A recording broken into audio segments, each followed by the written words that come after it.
L'armée française et la DGSE n'auraient pas dû se compromettre avec des groupes armés touaregs réclamant l'indépendance de la Zawad. En quoi le fait de se faire des alliés sur le terrain est-il un facteur d'échec en fait? Lorsque François Hollande déclenche l'opération Serval, nous venons en appui de l'État malien, à la demande de l'État malien, pour lui permettre de recouvrer sa souveraineté sur la partie nord du territoire du Mali.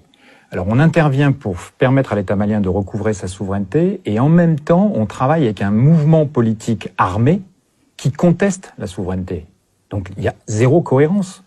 Qu'on ait besoin de supplétifs à titre individuel sur le terrain, je comprends bien, mais qu'on s'associe ou qu'on paraisse associé avec un mouvement politique armé qui conteste la souveraineté du Mali, on est dans l'incohérence politique totale et on entretient la confusion, et c'est exactement ce qui s'est passé.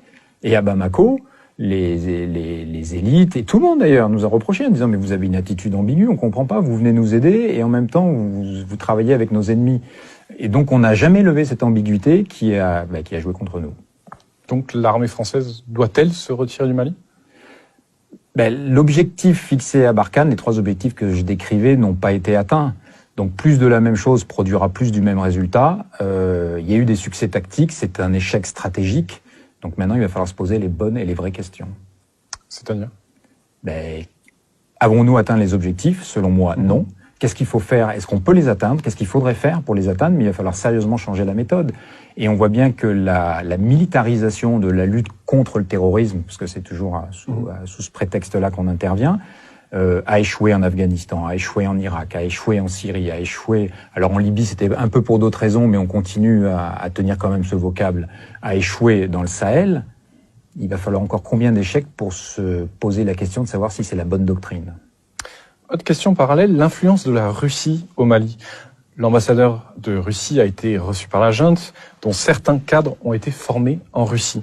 La coopération militaire bilatérale peut-elle être renforcée au détriment de la France ? Il y a d'autres acteurs dans le Sahel. La Russie revient. Tout le monde a oublié, mais à l'époque de l'Union soviétique, l'Afrique était une terre d'influence. Et il y avait même une lutte d'influence entre le bloc de l'Est et le bloc de l'Ouest. C'est vrai que depuis 89, cette présence-là s'était estompée. La Russie revient. C'est un partenaire comme un autre. Après, on peut stigmatiser, fantasmer. Moi, je fais pas partie de cela. Le Mali a le droit de coopérer avec qui il veut. Ça se fera au détriment de la France si nous ne sommes pas au rendez-vous des enjeux, tout simplement. Donc, à nous d'être bons et d'être cohérents par rapport à nos objectifs. Quelles conséquences ce putsch militaire au Mali peut-il avoir sur le Sahel et la région tout entière ? J'entendais Florence Parly qui disait qu'il fallait que la transition soit courte, sinon ça allait faire le jeu des terroristes, etc. Et une nouvelle fois, bien malin celui qui peut prédire les conséquences sur le Sahel, mais il y a le niveau de sécurité est tellement dégradé que je me demande ce qui pourrait être pire. Franchement, je me demande ce qui pourrait être pire.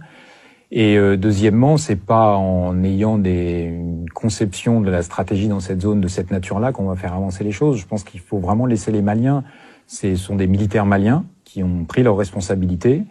Le président Ibeka a démissionné, donc maintenant ils ont une feuille de route à construire, ils ont à déterminer ce qu'il convient de faire, qu'on les laisse un peu respirer quand même, et surtout qu'on arrête de toutes ces injonctions et qu'on arrête de décider à leur place, parce que pour l'instant on n'a pas été tellement clairvoyants.